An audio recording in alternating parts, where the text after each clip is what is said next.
Is that your awesome. vision board behind you, actually? Yeah, that's my vision board right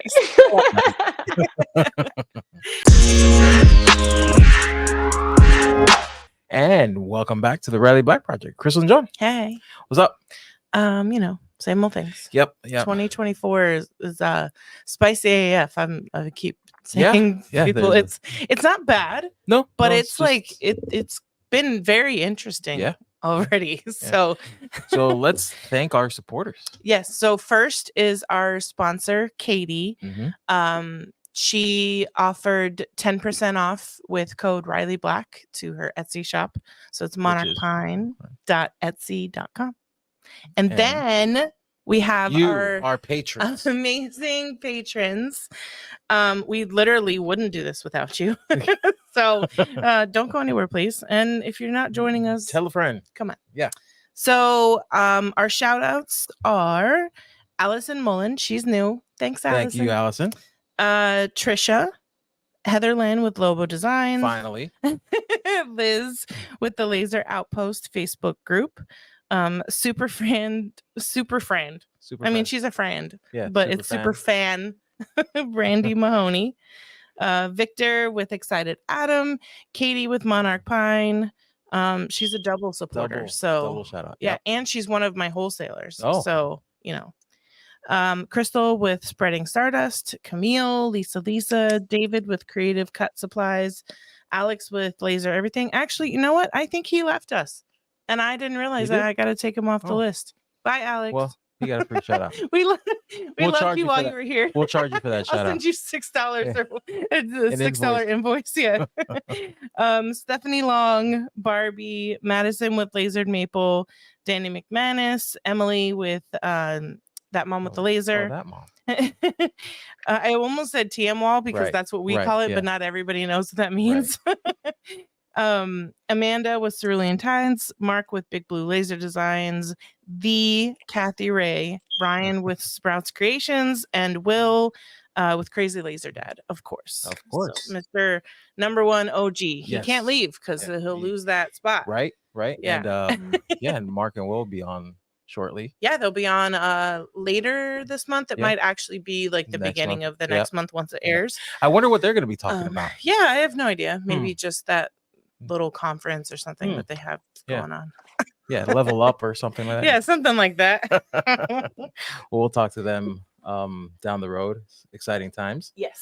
But today, who we got today? We have Fabiana with Fabi Design Studio. Sorry. Fabi Design Studio. I just went over this. Yes, because the S's always mess me up. It's studios or studio. So it's Fabi Design Studio. Welcome. Hey, hello. It's actually Fabiana. It's what? Yes, you guys got Fabiana. it. And yes. No, you're fine. I was so focused on the name of the company that I like. Hey, it's a way to keep this interesting. It's okay. Don't worry about it. Don't worry about it. Listen, that's kind of his thing. He messes them up. You have to have a hook, right? I want to be listening to this. Thank you so much, guys, for having me here. I'm super excited. I always follow your journey, and I just was super flattered when you reached out to me. So thank you very much for having me today. Of course. Thanks for following. She was a local Florida maker. Mm-hmm. I'm not sure how I found her. Sometimes it's coming down. Sometimes it's just that they start following me and then I follow them back, or it's like every once in a while it's a suggestion on Facebook and their work kind of catches my eye or something. But yeah, so we talked. Well, we followed each other, and then eventually we I'd comment on her stuff or she'd comment on mine. She orders keychain thingies pretty regularly and uses them and gives me a tag, when she uses them in her videos and stuff. And just one of those that you have conversations here and there regularly. And I don't know why I didn't really ever think of it to think of having her on. But she had posted the other day and I was like, oh, duh. Right. I was like, we got to get her on. Because I don't know. It's just like sometimes the two worlds don't always collide in my head. Right. So thankfully they did this time. Yeah. So tell us more, I mean, you haven't told us anything yet. Tell us about your like laser journey. How did you get into lasers? What were you doing before? That kind of stuff. Well, it's a fun story because I moved to the States about 8 years ago, and I was home, I was pregnant, and I never thought about doing something from home until I had my baby. I am from Mexico. Okay. I'm from Mexico, and I moved here like about 8 years ago. And I was expecting. So when I was home, I was just like keeping myself busy. And then after I had my baby, I was just like, I wanted to do something to be able to like make some money, to help at the house, and to like, I don't know, just keep myself busy and generating something. So I was honestly super lost. I used to have a Instagram with like calligraphy stuff, and like I used to use Procreate a lot more. So that's how I started. It was just like my creative outlet. And then I guess through there, I started connecting with other businesses, small businesses. And I was like, you know what? I want to be that person. I want to be that person who has their own business. They can do it from home. They can stay with their kids. And I want to be that. So I was really lost on how to execute it. I didn't have a niche, or like I didn't have a vision of what exactly to do. So I remember seeing like a lot of digital invitations, and I used to always make I make my kids invitations for their birthday parties. So I was like, why not to try to sell them? So I found Etsy. That's the first time when I heard about Etsy, I was like, what is this? Yeah. So I was like, you know what, let me try. I have this previous invitations that I've made, so let me just put them out there and see if somebody's interested. And little did I know that they were actually on a sale. So I started selling those digital invitations. Then on Instagram, I started like sharing a little bit more about like my creative process, I guess, and all those things. And I started to connect with other people. And that's where I saw people using lasers. And I was like, this looks really interesting. I wonder what this is all about. So I started doing research. I remember talking to some of the creators I used to follow, and asking them what it was all about. And they gave me a little bit of like an insight. They talked to me about it. And I ended up deciding to purchase a laser. I had no clue. Like I was absolutely clueless on how to even like see a laser. I did not know anything. I went to school for hospitality and tourism management industry. So I honestly had no clue about digital design, anything. So I was excited, but I was super terrified as well. So that's when I started. I remember trying to follow more people, trying to see like more tutorials on how to use it, what to do. And I just dive into it, and I try to connect with more creators to be part of their journey and try to learn as much as possible. And a few years later, that was in 2019, and here I am right now. I have my Etsy shop, I have my website, and I find myself, I think, as a person who actually is good at what she does. So honestly, everything was self-taught. Everything was like me watching YouTube like crazy. And I think it's very interesting to look back and see where I was and where I am today. And it's exciting because it's not like I got to where I want to be. I'm still looking forward and trying to see where I'm going to go, what I'm going to do. And it's exciting to see that there's like a lot more room for growth. And I can't wait to see that. Hey there, podcast listeners. How great would it feel if this was the year you finally got to escape your 9-to-5 to embrace your lifestyle of creativity and entrepreneurship? Every Wednesday at 12 p.m. Eastern, Eon Laser USA invites you to join the Freedom to Create webinar, where you'll learn how to make this a reality. Join leading laser industry professional and brand ambassador Emily, aka That Mom with a Laser, and Eon Laser USA's sales manager Alicia as they dive into all things Eon. Learn about the advantages of owning an Eon Laser and get the scoop on Eon's rewards and partner benefits. Plus, get a glimpse at how everyday people who started out with zero experience paid off their lasers, scaled their businesses, and transformed their lifestyles. So if you're ready for a lifestyle change, head over to eonlaser.us/why us and sign up for the Freedom to Create webinar today. Thanks for listening. Laser on. Speaking of all things laser, check out Houston Acrylic at houstonacrylic.com for reliable laser tested and laser approved materials. Made for makers by makers, Houston Acrylic features over 450 styles of acrylic sheets. With over 50 new arrivals being released this month, Houston Acrylic is committed to bringing new and innovative styles to the laser community. My personal favorite is the matte, anything matte, and I feel it's perfect for everything. Don't forget to save 10% by using our exclusive coupon code TRBP10 at checkout. Get inspired today and visit houstonacrylic.com. Do it. So when you first got your laser, what were some of the first few things that you created? When I first got it, I didn't unbox it for like a whole week because I was terrified. Was terrified. But then when I opened it, when I opened it, I remember doing this test file that it came. I have a glow fridge. Yeah. So they give you like this sample projects when you're like installing it. And I did like some sort of like mini ruler thing, measuring thing. It's a good measure. Yes, exactly. So I did that. And when I saw it, like when I saw the laser working and when I was able to pull out that print out of the laser bed, it was like, oh my gosh, I just created, even though I didn't create it. Like I put it in the design and the file and whatever. But it was just like magical. It was like, oh my God, I have this.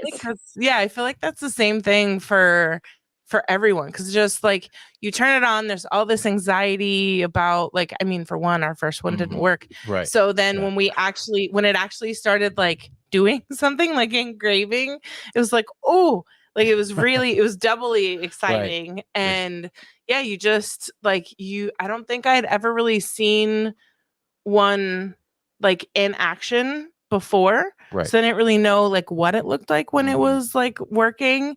And so seeing the first one, and it's a good like quick project because there's not a lot of engraving, but it has like engraving, it has like score lines, and then it has the cut lines, and like it only takes like a couple minutes. So it's like generally like quick to get to the the satisfaction of it being like finished. And that's saying something for Glowforge. That's true. But so it just I was amazed too, and I was like, oh, this thing is really cool. Like then my brain is immediately and then your brain is immediately like going crazy with like ideas and what do I do next. And it's almost like it's a little overwhelming too, because it's like, well, now what do I do next? So when you bought your laser, so when I first bought mine, I thought I was going to want to make those like baby signs with like the name and, those kind of things. And then I made 2, and that's pretty much it. So was there did you have a kind of like a rough plan of what you were going to make? And did you actually do that?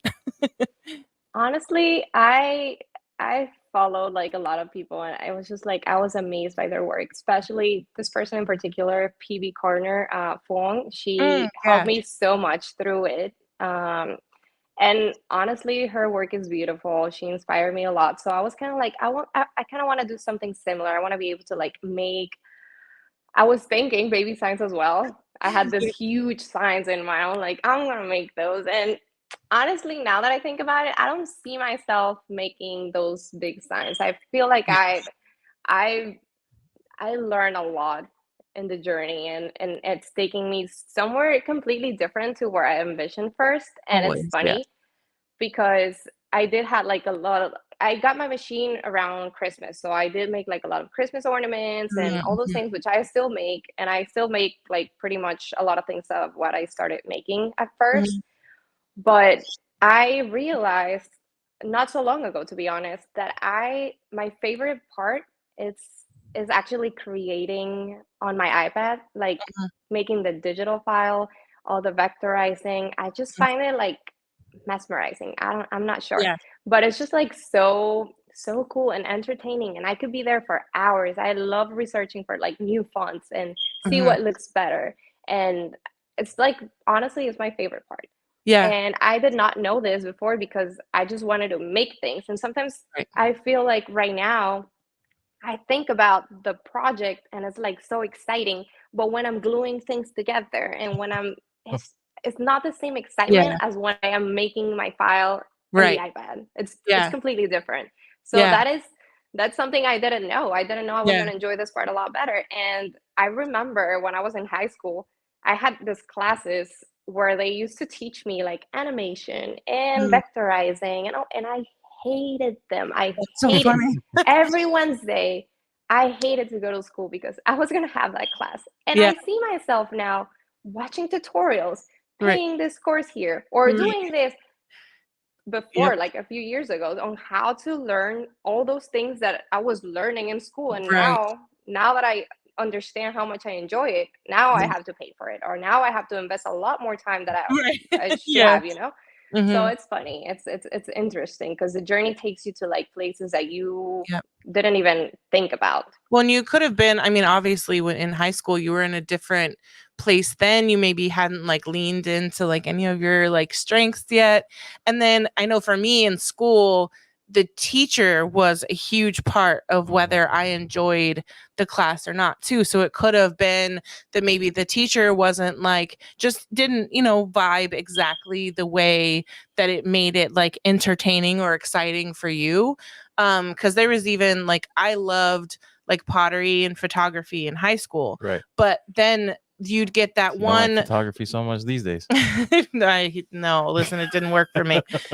But that was way different photography. That was like processing film in a dark room and all that stuff. But I got one what do you call it? Pottery teacher that like didn't really like let you have fun, was more like by the rules, which is weird because there shouldn't be a lot of rules because it's art, like part of what comes with art is like there's not a lot of rules. You always have your purists, right? Yes, who see the art for like how it started and want to keep that alive. And I had to kind of get him to like to be open to it. So like one thing in pottery was nails. Like the nails would get in the way of how to do them. And I don't remember if I actually took them off and like attempted to do it like without it, or if I just was like, no, I'm going to do this because I don't want to take them off. And then when I figured out ways to still, throw the pottery with my nails, with tools, with sponges, with all the different things, whatever you need. Yeah, whatever I needed to make it happen. And then he eventually kind of came over and was like, "Oh, okay, like it's okay that you didn't follow because you didn't follow the rules." But you made it work, and my stuff looked as good as the others, if not better, because I was determined to find a way to not have to take off my nails and also do pottery. But it takes, I've had horrible classes with good teachers and made it through fine. I've had not bad classes with, like what the opposite, and it's been a real struggle. So, I think they're that also goes using into it they're also using the same tool, but in a different aspect. So animation wasn't her thing. Right. So even though they were teaching her about vectors and stuff like that, she put it all together with animation, which wasn't like not what she was into. So she didn't pay attention too.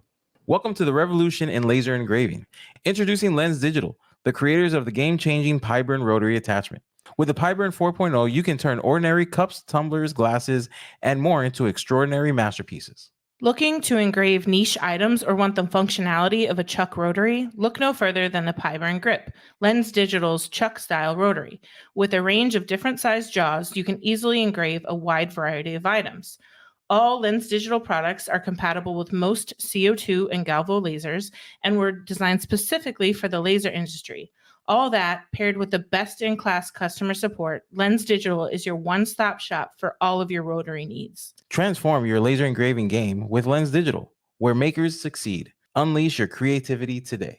And don't forget, we are proud Lens Digital affiliates as well. If you're shopping, code Riley Black will take $50 off any order of $600 or more. Attention all laser owners and crafters. Are you tired of spending hours cutting, painting, and assembling laser products? Look no further than Crazy Laser Dad Laser Ready Blanks. Their high-quality blanks are expertly sourced, tested, and ready to use with your lasers. Say goodbye to the hassle and frustration of time-consuming projects and hello to more time creating and selling. Plus, with their wide selection of items, you'll surely find the perfect blank for all your customers. So, what are you waiting for? Visit crazylaserdad.com today and take your laser crafting to the next level with their laser-ready blanks. And so, like, when you were a kid, did you... Like, I did a lot of like arts and crafts and stuff with my mom. Did you do any of that or a lot of that when you were younger at all? Well, my parents have always worked, so we were taken care of by my grandma used to take care of us a lot, and she's super artistic. She's like all about like painting ceramic, or she will take us to the park, and there will be this settings where people bring like those clay things and we will paint them. So it was I used to enjoy that so much, and I could spend hours coloring. Like, you gave me a crayon box and paper and I will be there forever. So I remember enjoying that a lot.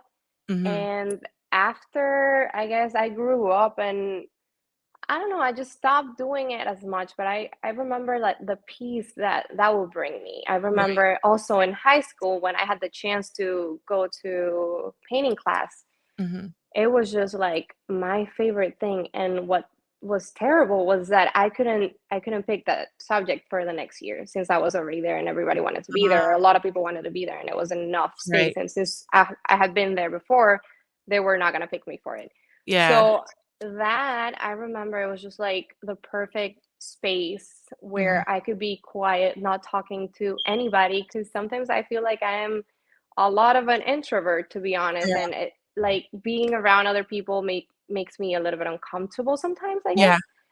And that was like the perfect place to not to talk, like talk to anybody, just be quiet, just relaxing and just enjoying every like brush stroke. It was just perfect. So I've always enjoyed that artistic part. I mean, it's not I wish, I could still work on that. But it's something that I would love to continue doing. Painting and learning more about painting, or more like creative stuff. I love working with my hands. I don't know, it's special. It's good.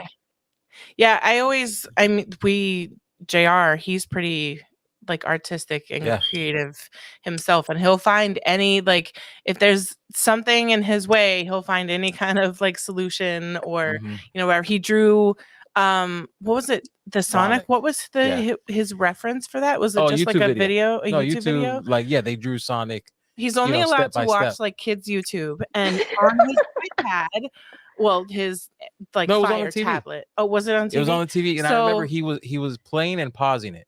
So like they would do the eye, he would pause it, and then he would do the eye. They would do like he would pause it, and then he would do, and he did a really. It was really good for like, the first time, like not really, ever, like we don't really push him to do those things. So for him to find it on his own and decide I want to do it and sit there and do it, it came out pretty good. So I tried to like, you know, push them into that, but then I'm also like the terrible mom who's like, don't touch any of my stuff. Don't touch my crayons. These are yours. I feel you. I'm there. My crayons, and then they have their crayons, because, and like I'll let him borrow them. She has her Christmas tree. We have our Christmas tree. It's true. But like, listen, they're not mom stuff is mom stuff. They're not nice to their crayons. Have you seen what they do to their crayons? Yeah, they're boys. That's what we do. Yeah, the paper's gone. They're broken in half. They have no more like tip. Like, right, they're used. No, they're used and abused. They lived a great life, and they were used to their full potential. Your crayons, on the other hand, are in their case, under control of the man, not able to live their life freely like they want to. No, that is not true. That's how mine look, and they are perfect.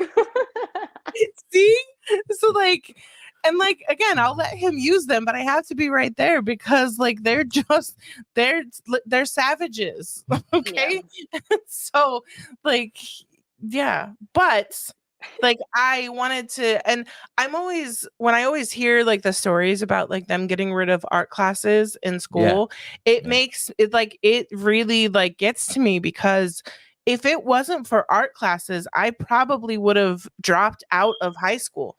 The art classes is the only reason I wanted to go to school, was because that's where like I had fun, and that's where like I felt like, you know, I had the freedom and I could do something cool and be like, oh, I learned that, I made that. You know, the other classes, like I would struggle to stay focused. I would struggle to remember the material. I would stress about testing. I had major test anxiety. And I didn't have any of that like outlet. Yeah. Well, I didn't have any of that fear. I didn't have any of that stress in art classes. Right.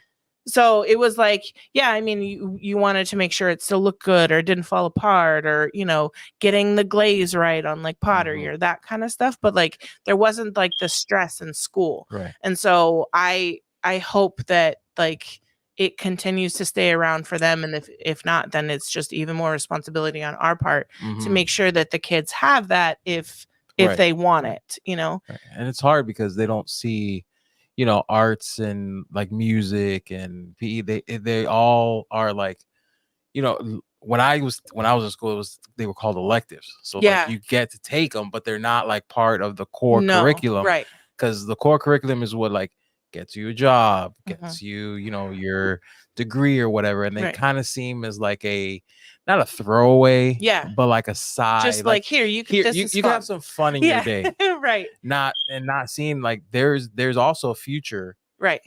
There's a potential future there for students. Right. You know, woodworking, arts, pottery, like all these things. They're the arts. Well, but there's also, you know, they can also be money makers as well, and future careers. That was always the huge disconnect though. And that's why I didn't actually start even a legitimate like hustle or like own a business, was because growing up, it being the electives and it being like you can take this as like your fun class, but it's not actually like required or anything like that. Was it kind of told you that like you can't really make money doing that. Or there's no future or job there. This is just an outlet. Fun. Yeah. This is what you do to take the stress off, but you have to work like in an office. Yeah.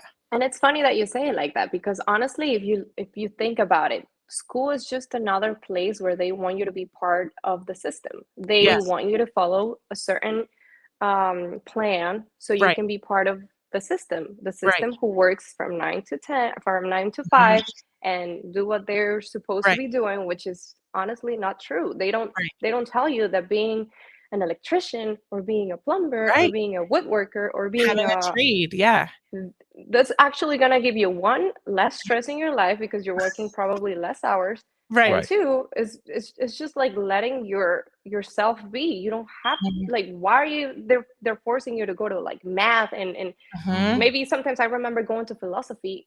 I'm sorry, but it's not my thing, and I'm not saying it's wrong or anything. It's just not my thing, and being forced to do something just to have the credits and to be able to pass, it was just like insane, and it was annoying, and I just didn't want to be part of that anymore. And honestly, when I moved here, I was like a semester away from finishing my studies. And then I was like so concerned. I was like, seriously, where's my title? Like, what am I gonna do now if I don't finish? Now I have to think about how to transfer all my I don't know how you call them. Yeah, my credits, all my credits and all those things. And I was so concerned about it.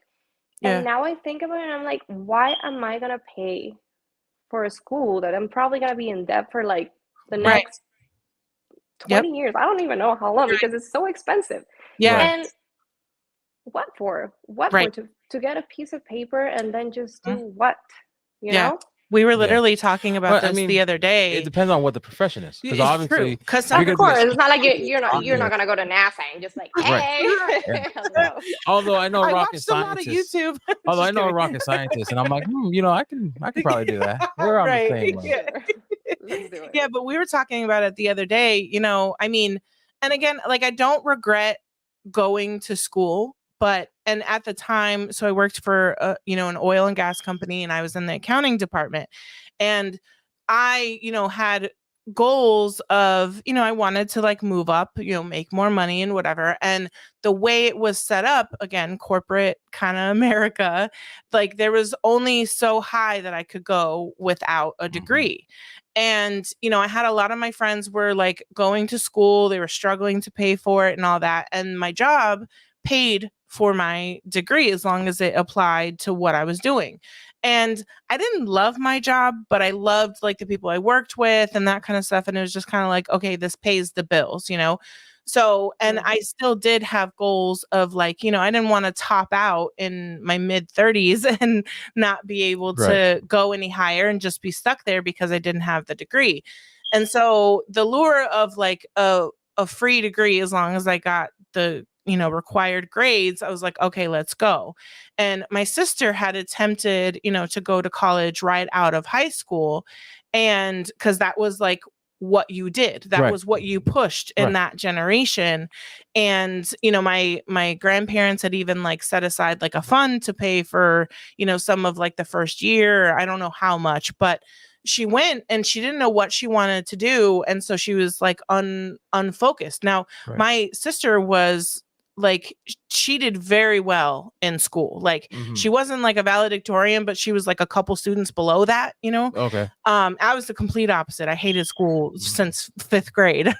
But then when she got to college, it was a lot more difficult for her. Like she did actually have to study and she had to like work a little harder. Right. And then, but then she also, I think personally, my theory would be that she didn't have like, she didn't know what she wanted to do. Right. So it's like when you don't have like a goal in mind, like being there for just until you figure it out, like it was difficult. And so she ended up on, you know, academic suspension and like didn't end up like completing it. So we went back together, but we took it part-time and we didn't do the math, but taking a 4 to 5 year degree part-time means it's going to take double, if not longer. Right. And we took summers off to keep our sanity so that we weren't going to school literally 24/7. And it took us 11 years to graduate. And now she's actually technically using her degree because she's still in accounting and finance. But now I spent 11 years of my life working full-time and going to school part-time to do none of those things. Right. And I was proud of myself that I like finished and I got the goal and I like, and towards the end, it wasn't about the degree you were getting. It was about finishing. I had 2 years left and my goal started. Yep. Finish. Yeah. I looked into changing my degree into something more creative because I at least figured that out about myself at that point in life. Right. And it was about finishing it. And thankfully for me and my sister, you know, because they paid for it as long as we got a C or better. So we left with a degree and zero debt, which is not the case for most people. Right. Yeah. You know, Heather, I think even said she has like 20K, I think, left in student loans. Yeah. Now her degree, that's like not even. That's not even crazy amount. Yeah, that's pennies compared to what some student loans are. Well, and I think her degree actually is like in something creative. I know she was doing like Adobe Illustrator in school. So I'm pretty sure I think she might actually have a graphic design degree, which is great because that's what she's actually doing now. But anytime like you talk to somebody, it's so common that they're like, you know, that they're doing laser work and they have a marine biology degree, right? Or you know, like something super random, like you were, you know, you didn't finish these fish designs that they come up with.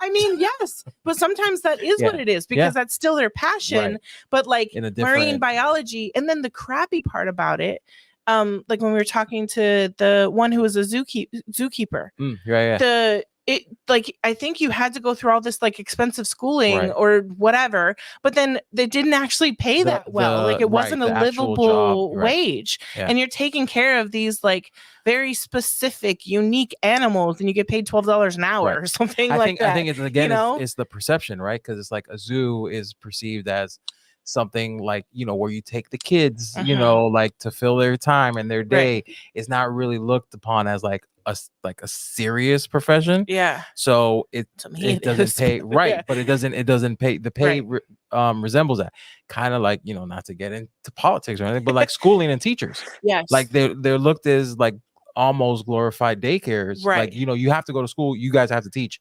Here you go, and you know, we don't pay them what they should. They're shaping the minds, and they don't get paid for doing that. Like it's all perception. It's all perception. Like I tried the traditional schooling, right? Like going, you know, I knew I was going to college out of high school. I didn't know what for, right?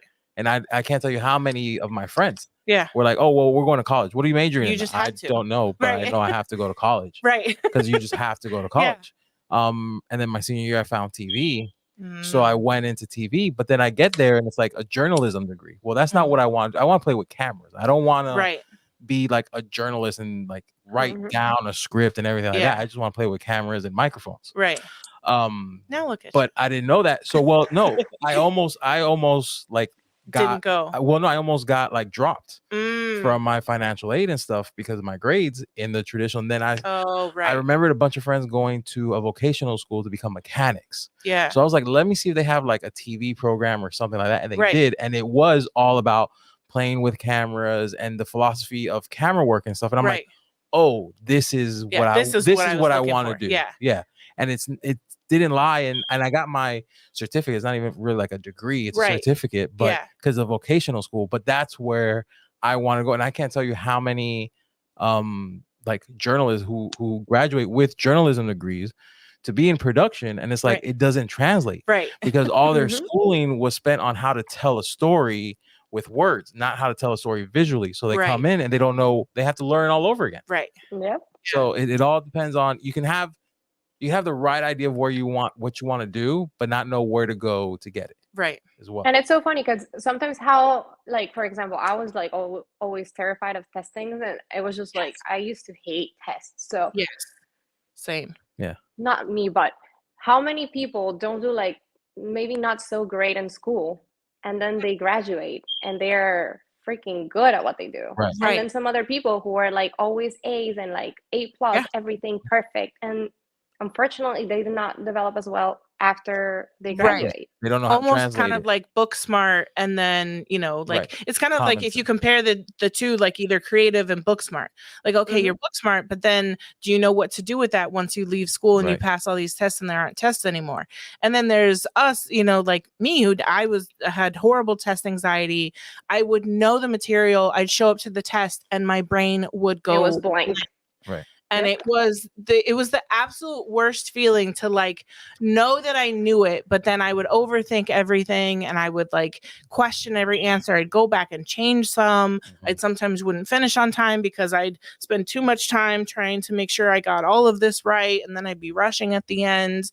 And it just giving people the freedom to like be them. It's just so important. And like I try to do, like we don't even have like a college fund set up for our kids. Like if we ever get to that point, JR better be a soccer star. It would be, like it would be a fund that they can use for also for like their first house or something like that, because like vocational, those are the ones that I feel should be more focused on, because those are the ones that like you're leaning into something you already have like an interest in or a passion for, and it's very like hyper focused on that thing, like mechanical and whatever. You can go get a general business degree, but is a general business degree gonna actually teach you what you need to know about that business? Not necessarily. Right. And so just like what you were saying with the journalism degree, not really applying to video. Like we joke right now, Jackson, everywhere he goes, he steals a broom or a mop. Yeah, he's a cleaner. I'm going to be real disappointed if he doesn't own his own cleaning company at some point in his life. I'm like, do you really need to go to a 4-year, degree college to get? Yes and no. Right. Because he could go to like a business school. Right. And learn like best business practices and how to sell himself and how to market and all this and that, which would help him And those are like almost generic Yeah. because that can help anybody's Right. business. Mhm. So I would steer him that way Yeah. into like a business thing so you can start your own cleaning services. Yeah. Yeah. I don't know. And then JR just gets a communications degree because he's gonna be a soccer player. And after that, he's just gonna be commentating. You got me with that one. So the communications degree is just the like Sports. It's the sports one. And Yeah. so why is that? Because after they play You in become whatever a commentator? sport, you become a commentator, and it teaches you how to present and how to do. So that's why they always fall back being commentators on the sport that they played, because one, they know the sport in and out. Yeah, they know the sport in and out, and then afterwards it teaches them like how to present. Now, of course, they've spent most of the time playing the sport, right? So they kind of have to like retrain themselves. Yeah. But I mean, look at Shaq at the beginning and look at Shaq now as a commentator. Right. Like he's funny. He's found his voice. But I mean, they all also take like communication degrees. It's kind of like teachers who used to be in that industry but then become professors because they've lived that life, and so they're showing you their experience. Right. So it's kind of or teachers that buy a laser then teach you how to use your laser. Right. Yeah. Nice full circle you did there. That mom with a laser. So what was like your last job or like your few jobs before you actually like started doing this? Were they just like random like filler? It's funny because ever since I moved to Orlando, I had to look for a new job because we moved because of my husband's job. So I had to look for another job, but I don't know, it was hard to get a job. So I ended up finding a school. It's like a preschool, a daycare sort of thing, right by my house. Yeah. And I went in there to see requirements, what it was, all that I needed to do, what they were hiring for, because there was a big sign of we're hiring. So I was like, okay, let me see. I need a job and they're hiring. Let's go see. Yeah. So I did have to take classes and courses and certifications. And I was working there as a BPK teacher, assistant teacher. Yeah. So it was me and the head teacher in the classroom, and we will just do the whole routine. And honestly, it was the roughest thing in the world. It was just exhausting. It was draining. It was stressful. The kids were lovely. We had difficult kids. We had amazing kids. Right. And it was good working with it because at the end of the day, you end up like loving each one of them with their differences. Right. But man, coming back to my house after an 8-hour shift to take care of my own kids, I just didn't have the energy. I just didn't have, I was just mad or like stressed out or tired, and I just didn't have that mom in me to give it to my kids. Right. So sometimes I was just like so sad and stressed out because I was thinking I'm spending 8 hours of my day taking care of these kids, other people's which are not even mine. Right. I'm teaching them how to do something when I could be teaching my own kids to do the same thing. Right. And I have to spend it right here with them. And then when I go home to my kids, I'm just over it. I just don't want to be anybody. I want to go to sleep. Mom. Right. Yep. So it was really draining, and it was like, it wasn't the best time in my life. Right. So I wanted to be able to do something where I could stay home. And I know it's probably something that everybody wants. And it's like, oh my gosh, you work from home. That's amazing. It's not always amazing because you don't have a division between your workspace and your house. So maybe I could be doing work and then I see the kitchen and I'm like, oh my God, I didn't wash that and I want to go do it. So it's hard. It's not easy, and it's not what a lot of people say that it's just magnificent. Right. But it's truly an opportunity to be able to watch my own kids without having to pay an arm and a leg for somebody else to take care of them. Yep. And also I get to see those moments and spend those moments with them. But yes, that was my previous job. It was a school, and oh my gosh, to all the teachers out there, I admire you. Like, you have no idea. It's just so hard. It's really hard. We had the 3-day weekend because of Martin Luther King Day, and it's just that extra day that they're it's like, it was rough, you guys, but at the same time, like, just it's hard to get work done. It's hard to get and any, then like work done. Well, and then I felt guilty because then Jackson kept coming in here and like, hey mommy, or I'd hear him like out in in the living room saying, oh, where's mommy, and it's like, it's a really hard like balance, you know, between the two. And I couldn't, I don't have it in me to take care of somebody else's kids. Cause again, having my own home all day, it's like, ooh, this is a lot. So I'm gonna tell you, I'm not a kids person. I am my kids person. And I feel like I did do good there because you have to be there for them. They rely on you. So I was, but man, I am not a kids person. I love my kids, and right. Yep. I couldn't do it. I could not do it. I hope I don't have to do it, because not all the time you're doing what you want to do. But I really just try to stay away from that. Yeah. Well, and just like, I was glad for me with the opportunity. If it didn't go the way it did with us, this wouldn't have happened. Like, so you getting a job offer back home for you, right? Because we were in Colorado at the time, and I was already like, all the people that I loved and that I loved working for at my old job were gone, and so the culture had completely changed. I didn't really, you know, I wasn't loving it anymore, but like making that jump to self-employment while still living there, I don't think I ever could have done that. But having the excuse of moving to another state, I knew at least enough. I think maybe I don't know how I knew that. Oh, whoops, falling. Right. And I don't know that I was like following anybody. I don't know if there was someone who inspired me to feel this way. I don't know if it was the fact that like I was making the t-shirts and actually making like decent money doing them. I don't know what gave me this confidence to like become self-employed or to attempt it and to stay home with JR.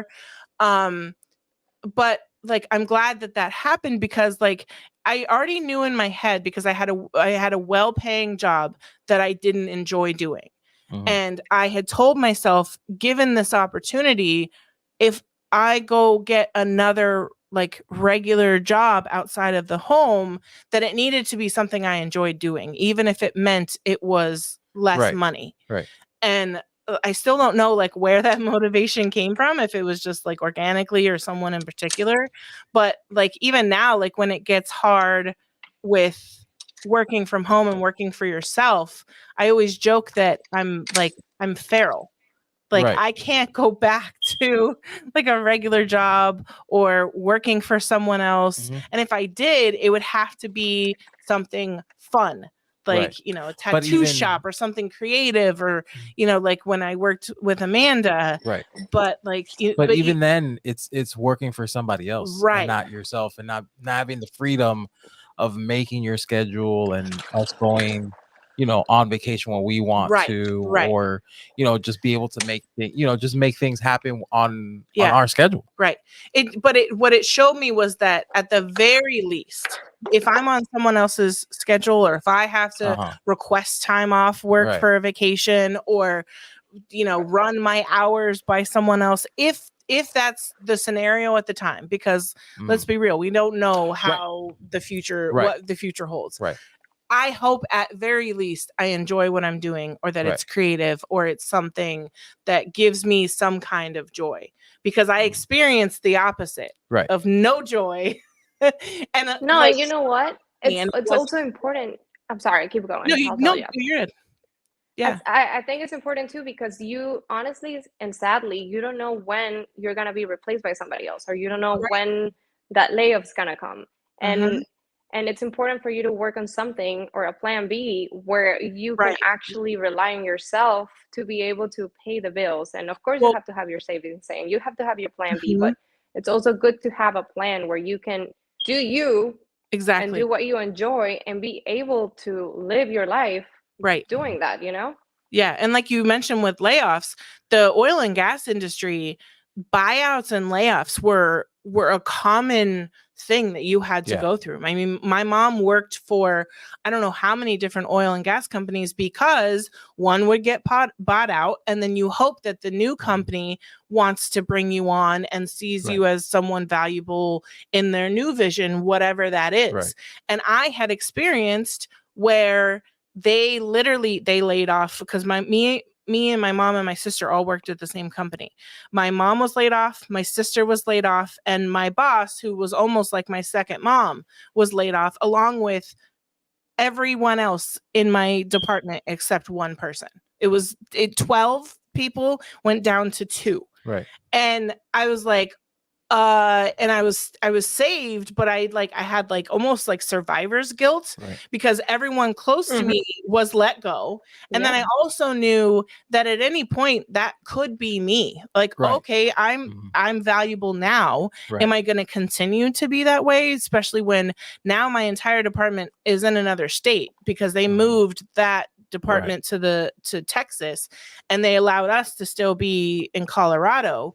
And it was, I didn't like the volatility of like, you know, you could work here for 20 years and then all of a sudden you get bought out, and now you don't know what you're going to do. Now you might be too old and they want you to take early retirement, or, you know, those kind of things. And so there's a little bit more control in the volatility when it's your own stuff. You don't have someone else. Right. You could always find a way to like get what you need. Like if you know, on regular set work, you know how much you're gonna get paid at the end of the week, or at the end of 2 weeks, or whatever this pay there's something schedule. To be said about that. There is something to be said about that, but at the same time, on your own, you can find creative ways to, you know, you can post more, you can run a sale, you can you know, collaborate with somebody else. Like there are all these avenues to up your revenue if you need it, or if like things start to slow down, there are ways that you can now. Is it nerve-wracking? 100%. Does it suck? Sometimes you wish, like, man, I wish I could go back to that, like, you know, like I want to quit. Heck I want that steady paycheck, but at the same time, it's pros and cons with everything. It's like, you get that steady paycheck, but you're mine. Right. You know, it's like that's kind of like how it is. And that was another thing we struggled with you being in TV, was you got paid decent, but like at the same time, you had to count on them to, one, have it in the budget, and 2, feel that you were worthy of it and waiting for that yearly raise. Right. And it's like, then you hope, okay, is that enough? Did that even come close to the increase in cost of living? And you can work harder, and maybe they'll look at you for like a promotion, but working harder isn't going to change your pay per hour. You working harder for yourself, typically, you know, if it's focused in the right areas, it will turn into more money for yourself. Yeah. But then there's the times where it's around Christmas and nobody is making keychains anymore. And your keychain site. Or after Christmas. And everyone has spent all their money. And now they're like, well, we don't need to buy any more gifts, right? Yeah. So it's the taking the good with the bad and making the best of it. But I see it as you work hard, and yes, it's super stressful, and it's like nerve-wracking. At the end of the day, you are working for yourself, like you're growing yourself. You're not growing somebody else's massive company. Exactly. You're growing you and your brand and your own thing. And yes, it's gonna be hard, and it's gonna be just as stressful or even more. But at the end of the day, it's towards you, and that's like, to me, that's really amazing. It's just like makes me feel accomplished. Same. And then teaching that to the kids. For them to see that, you know, as serving as an example, like you don't have to go that route, because you know, we went that route and ended up here. And this works too. And there's nothing wrong with that route too, if it works better for you. Because I totally get how some people are like, no, this works better for me. I need the structure. I need you to tell me what to do. I have a friend that works a 9 to 5 in an office building. Doesn't have like really any hobbies. I don't know how that is. I don't know what that life is like. We don't know how to not have hobbies. I don't know that. But but he's, you know, and there's really not much risk. And 100% content. And he's very risk like averse, I guess. Yes, he doesn't. But you know what? That doesn't mean that it's like I said it before. Maybe 8 to 5. It's not bad. The problem is when people tell you that not doing that is wrong, or that you're gonna fail, and if you don't do that, the 9 to 5, you're not doing the right thing. Right. So that's the problem. Like you could be doing whatever, and whatever makes you happy or whatever is paying your bills and you're comfortable with, that's fine. Yep. But don't tell us that doing creative stuff or like going for the different route, it's gonna be wrong and it's gonna be failure, and it equals to like you're not succeeding in life. Yeah. There's another one who also doesn't really it's just every time there's like, oh man, you know, we had to do this, we had to do that, it's so much money. It's like, oh, have you thought of like finding a part-time job? Like, have you thought of getting like a job? Yeah. You know, I heard so-and-so is hiring this. I'm like, no, I'm gonna make my thing work. Yeah. Like, it's funny because when you complain about how much stuff costs, I don't tell you, do you think about getting a second job or a third job? Yeah. Or why don't you get a side hustle? Right. Or something, like, you know, no. Yeah. But the first time like you mentioned something when you work for yourself on just cost, or I don't know how I'm gonna do this or that. And the other, they're like, oh, well, why don't you try to find a job for a little bit? Yeah. You know, it's why don't like you quit? It's like it's like getting you to start a drug. Oh, well, why don't you just try a little bit for a little bit for like 3 months and see what happens? Yeah. You know, just come back into the system. Right. No. And it's like, no, I'm gonna make this work. It's just a little hard right now. Just venting that it's one of those not so pretty moments. It's a little hard right now. Yeah. You know? So yeah, it's definitely like shifting that. Yeah. Well, and I think it's generational too.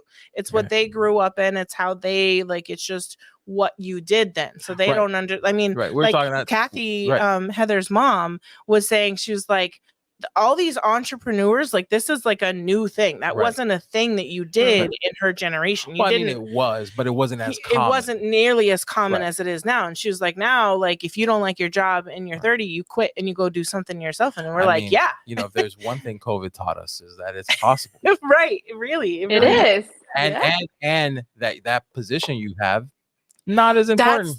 That's the other thing is like the world survived. Yeah, still there. A lot of the like reels and stuff about like, you know, you having to give 2 weeks, but they can give you 0 notice to let you go, to lay you off and all that stuff. And it's like, listen, I mean, even in my job the oil and gas job that I left, I gave them like months, but I also was trying to convince them to let me do remote. And it was funny that they wouldn't let me do remote. And then everybody went remote a couple of years later because of COVID.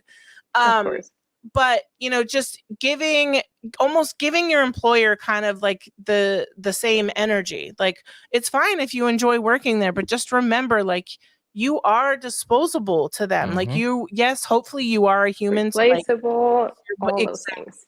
And so like, you got to give that, you know, that same energy of like, okay, if I'm replaceable, then so are you, you know? Right. Yeah.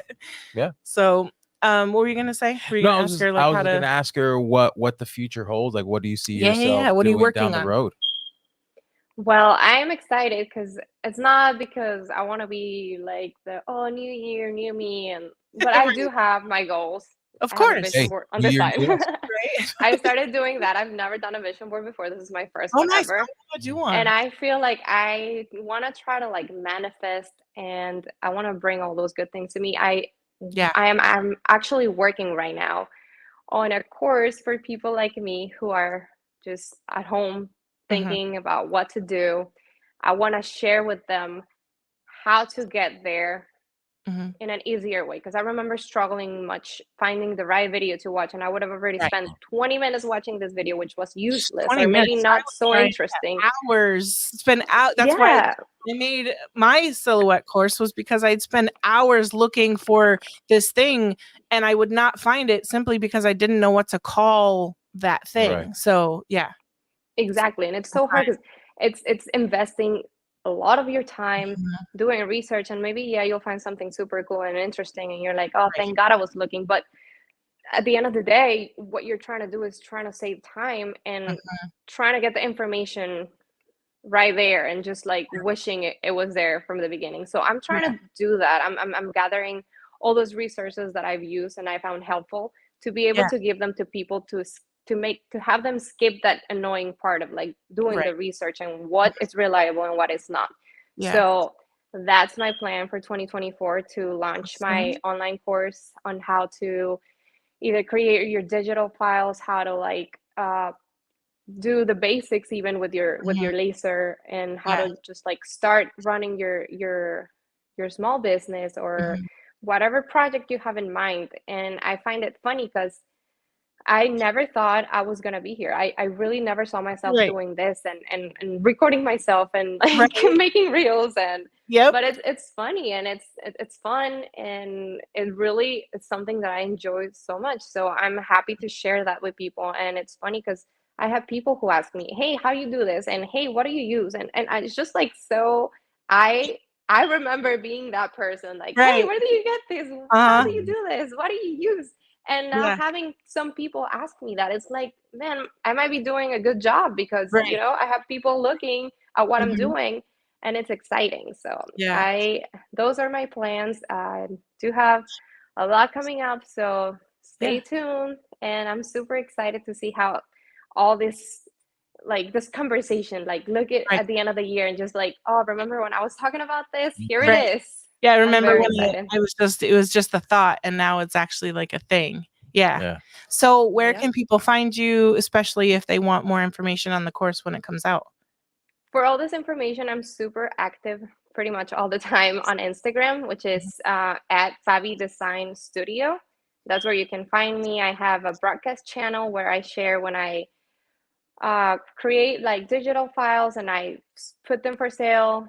That's where you can find them and all the news about what I'm doing, like that could interest you. I share them there. I still have a lot to do, a lot to work on, but I am excited because it's definitely a goal for this year to be the year where I actually launched my course. So stay tuned there. That's where you can see all the news and all the projects that I'm working on. I can't wait to see it. Yeah, for sure. Thank you. Yeah, I obviously I like courses. Yeah, it did well for me. And then hopefully I'll be putting out a couple little smaller courses as well to just supplement what's already out there from before. And I mean, it helps put all your information that you have that, you know, people are always asking in one easy shareable, you know, like package, because I couldn't teach all of those people one-on-one. There's not enough time in the world. And so this way you can do it once and then you can help so many more people, you know, get the knowledge that you worked on getting over the last, you know, several years. So, yeah, you can put it out there for whoever needs it. So I'm excited for that. I really hope my mission is to actually really help somebody who's lost, because I've been there before and it's annoying and it's like frustrating and terrifying. So I want to be that help for that person who doesn't know where to start or how to start or what to do or where to find things. I want to be that resource. So I'm excited for that. And I can't wait to be able to share that with everybody. Awesome. Yeah, is that your vision board behind you, actually? Yeah, that's my vision board right there. We got to make one. I kind of have one as a screensaver. Yeah? Yeah. Oh, yeah, that's true.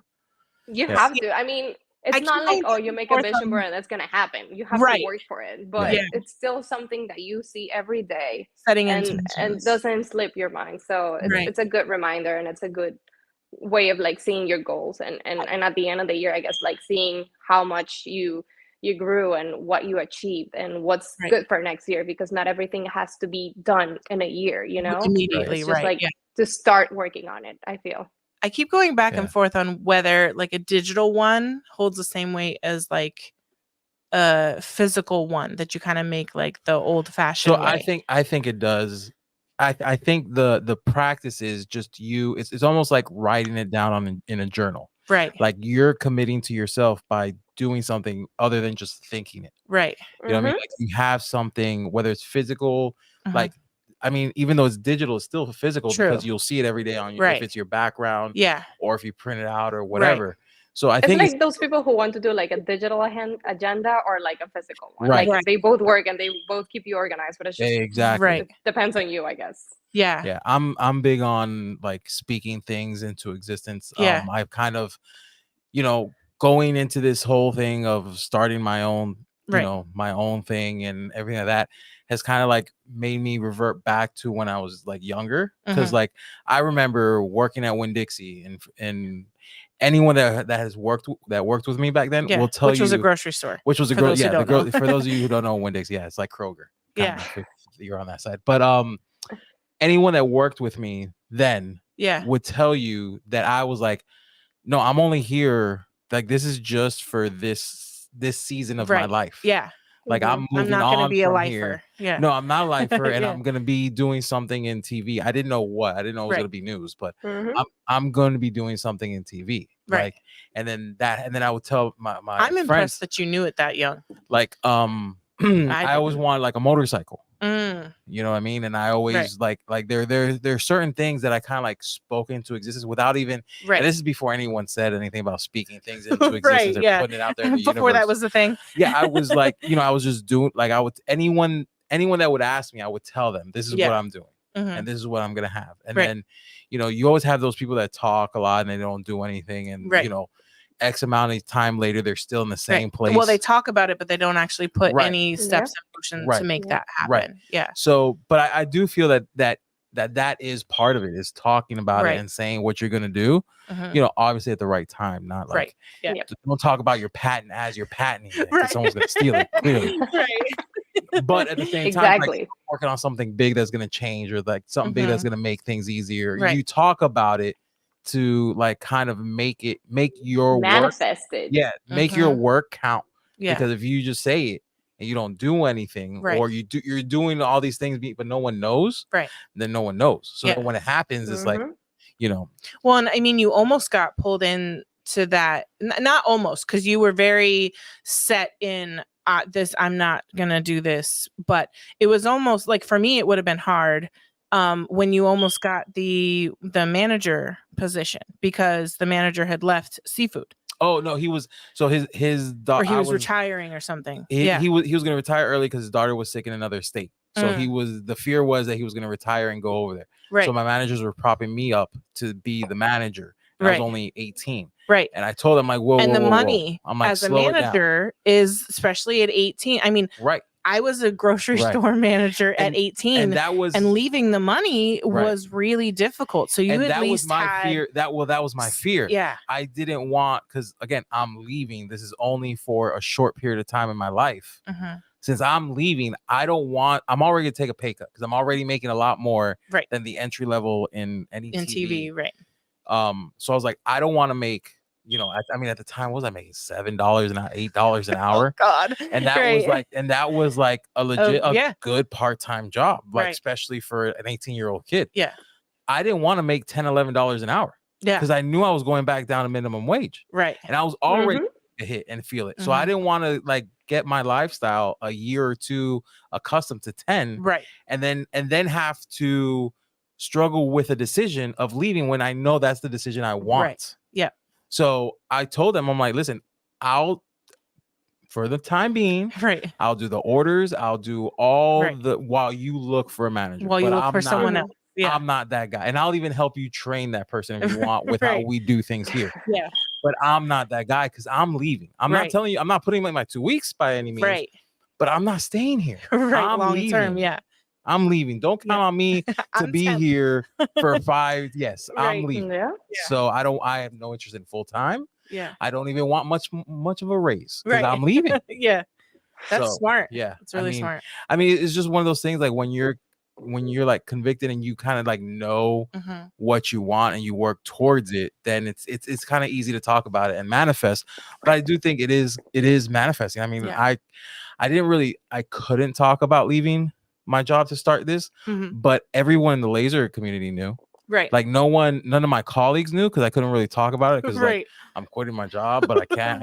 I still need it. Right. So I can't talk about leaving. Like if I would have gotten fired from that grocery store, I'm like, all right, well, you just jump started like what I was gonna do. Right. And I'm like, no, I still need this for like time. X amount because I still need to save some money. We still got things to do. I need my job. Right. But I'm leaving in my mind. But everyone leaving. Yeah, everyone lays like, when we went to Dallas. Yeah. That's kind of like when I started talking about it and everything. And then here we are. Yeah. And we got a big meeting on Thursday. We do. Look at you. I know, right? So, yeah. Well, all right. Thank you for spending an hour I think it's been about an hour, maybe a little more. Yeah. Thank you for spending some time with us. And you guys stay right there. We'll be right back with our life update. And we're back. We have a lot of stuff to talk about. We have something very large. Yeah. Yeah. So my mother-in-law, love her to death. Decided. Well, so hold on. So a week or two ago, she said, I'm sending an early Valentine's Day present. Yeah. She's got a lot of love. Look out for it. And it was like, oh, okay. And with my mom, that could be anything. That could be an edible arrangement. Yep. That could be a random toy or kitchen appliance from Amazon. Yep. It could be anything. So I didn't even question it. Nothing. Right. So then the other day we were sitting, I don't know, I get a phone call from Costco. Right. And Costco is telling me about my delivery window for said item. And I'm like, oh no. And I'm like, what? How big is this appliance? Because now I'm thinking it's an appliance. Because she's also good for like, you know, this cool waffle maker that makes like cars and trucks. She got that for the boys. Corn, you know, we mentioned that JR, like, you know, was in love with corn dogs. Oh yeah, so she got us a corn dog maker with the mix Forgot about that one and everything. Yeah, so she does. So I'm like, okay, her love language is very much so gift giving. So a part of me was like, oh, are we getting a new TV? New TV. Am I getting a new Traeger? Did she get me the bigger Traeger? Because she knows I like Traegers, and that's all wishful. Right, it thinking. Is. But I mean, it's Costco, and there's a delivery window, so this is a big item. This isn't like something that's FedEx. Yeah. And boy, was it big. So she got us a humongous bear. Like it's 7 foot tall. Now listen, we have the 12-foot skeleton. Yeah, but he sits outside. He stands we outside. We have that much room outside, but this bear is not. Yes, this is an indoor material. If you've seen those reels that were going around a while ago, where people were cutting a hole in this big bear, and then they were like going inside to scare people, I think it's bigger than that bear. I think so too. I think it's bigger than that bear because I couldn't. Yeah. I mean, even a 6-foot person would have too much room. Like couldn't. It would be a little loose. Yeah. Yeah. This bear is huge. Like I don't know what we're gonna do with it. I don't know where we're gonna put it. It is currently taking up half of the couch. It is. And it's just sitting a big there. couch. Like it's like a U-shaped like sectional couch. Yeah. And it's taking up that U portion and it covering didn't the fit window. Through our hallway. Like the box didn't fit through the car. I had a fireman carry this thing out of the box. I put it on my back and drug it out of the box. Oh my god! It's ridiculously. You sitting huge. in its lap. You looked small. Yes. Yeah. And like the box. I'm gonna post the video.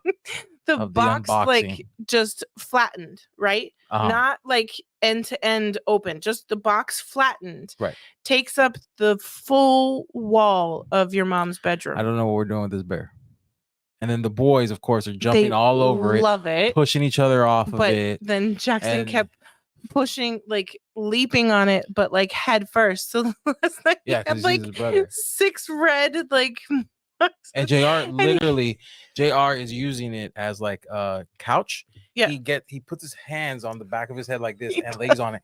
And he is the length from the belly. He's just laying on the belly. Not even the full belly. Like, not even the full. He's just laying on the belly.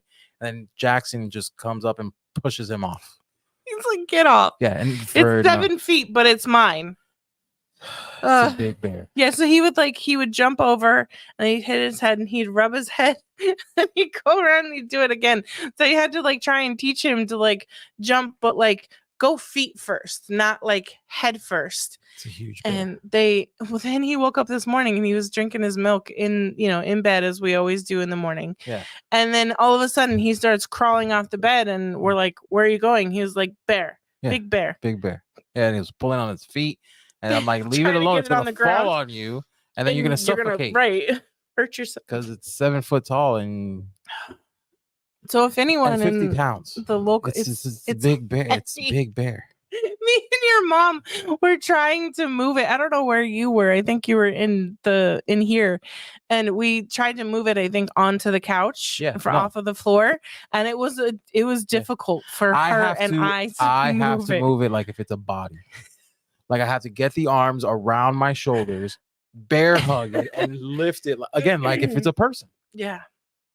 That's a big person though. It is. That's even larger. 7 foot. It's 50-pound bear. Maybe that's what was spooking the Miami residents at that mall. Someone in. I mean, because they were talking about tall beings. Yeah, they were like 8 to 10 feet or something like that. Who knows? Who knows? Yeah, aliens in Bayside. So that's the saga of what did we call her Mama C? What did Mama C send? So now we're currently figuring out what to do with it because does it fit anywhere? Although, so I will say, in my mom's defense,